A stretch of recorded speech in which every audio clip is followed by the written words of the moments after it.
By the time you are watching this video, even more Epstein-related documents may already be circulating online.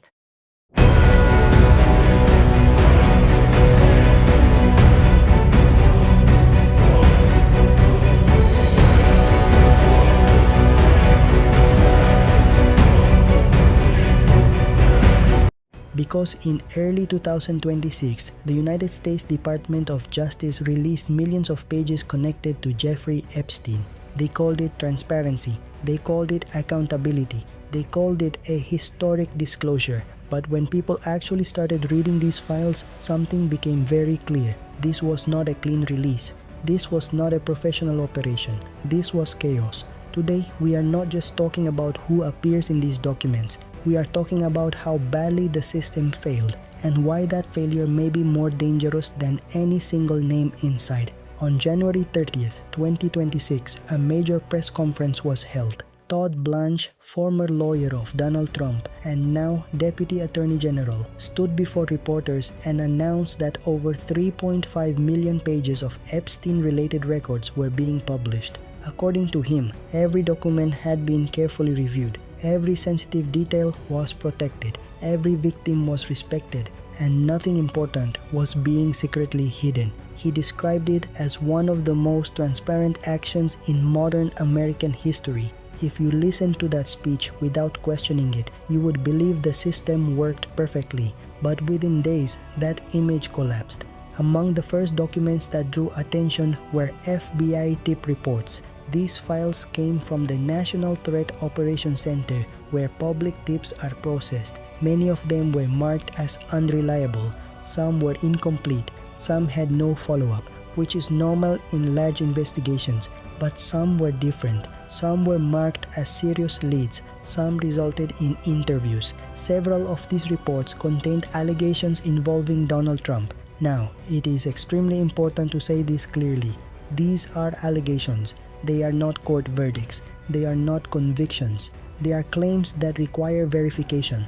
They must be treated carefully. But what shocked researchers was not only the content, it was how these files were edited. Redaction is supposed to protect sensitive information, victim names, private addresses, medical records. It must be done with precision.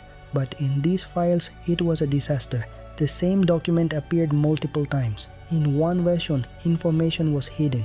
In another, it was visible. Sometimes entire sentences were censored for no reason. Sometimes public information was blacked out. Sometimes private details were left exposed. In several cases, black bars were placed so badly that the text underneath could still be read. This allowed anyone to compare different versions and reconstruct hidden information. It completely defeated the purpose of redaction. It was like locking the door while leaving all windows open. One of the most disturbing documents was an official FBI victim interview. Large portions were censored, but enough remained visible to understand the context. According to the interview, Ghislaine Maxwell allegedly introduced a young woman to Donald Trump. They spoke privately. She was invited to Mar-a-Lago. Epstein and Maxwell were present. Nothing illegal was officially recorded in that moment, but the language strongly suggested that the woman was being presented as if she were being offered, whether proven or not. The implication is deeply disturbing, and this was only one example. Shortly after the release, some documents temporarily disappeared. Users received error messages. Social media exploded. Rumors spread that files were being removed. The Department of Justice claimed it was a technical glitch. The files returned within minutes. Maybe it was server overload. Maybe it was panic. Maybe something else. We don't know. But once trust is broken, even small mistakes look suspicious. Now we move to the billionaires. For years, Elon Musk has strongly denied having any meaningful relationship with Epstein. He has said he never visited the island. He rejected invitations. Any photos were accidental. And he has publicly attacked journalists who suggested otherwise. But the newly released emails tell a more complicated story. In one exchange, Musk asks about visiting the Caribbean area. Epstein replies that there is always space. Musk responds positively. In another email, Musk asks about the wildest party on the island. Epstein asks how many people will come. Musk says it may be him and his wife. These messages do not prove crimes, but they contradict the idea that Epstein was simply bothering Musk.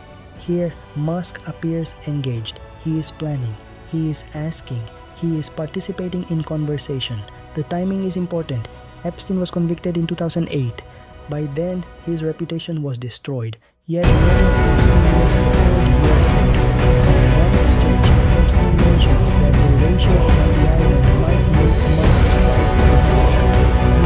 Meaning, Musk replies that it is not a problem. This shows extremely poor judgment.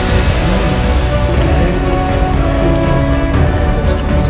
Later messages suggest that Epstein was on sectors of SpaceX facilities. This matters because Epstein often used access to powerful institutions to legitimize himself. It made him more respectable. It protected him. It allowed him to remain in elite circles. Bill Gates also appears in the files. Gates has admitted that meeting Epstein was a mistake. His former wife, Melinda Gates, publicly said she regretted ever meeting Epstein. But one email suggests private communication about health issues and the meeting messages. Whether accurate or not, it shows secrecy. When powerful people share personal secrets with a convicted offender, it raises obvious concerns. Once again, redaction failures appear. Names hidden in one file are visible in another. Sender identities appear and disappear across versions. There is no consistent system. It looks careless. For years, rumors have existed that Epstein may have been connected to foreign intelligence. Some documents include reports from confidential sources. These are not random tips.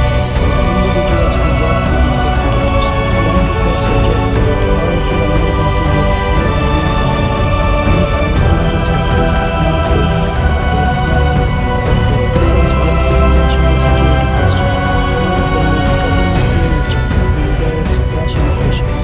Epstein describes a young man who was allegedly blackmailing wealthy businessmen. He asks for help. The reply suggests cooperation. This fits long-standing theories about pressure and leverage. Whether real or not, the involvement of foreign officials is alarming. Some emails contain horrifying language, references to torture videos, violent fantasies. We do not know the context. Some could be jokes, some exaggeration, some roleplay, but when connected to a convicted offender, they cannot be ignored. They reveal a deeply disturbing environment. Several political figures continued interacting with Epstein after his conviction. Publicly, some claim they cut ties. Privately, emails show meetings and plans. This contradiction damages public trust. It suggests access mattered more than morality. Near the end of the archive, 3 nearly identical documents appear. All discovered by extremely serious accusation involving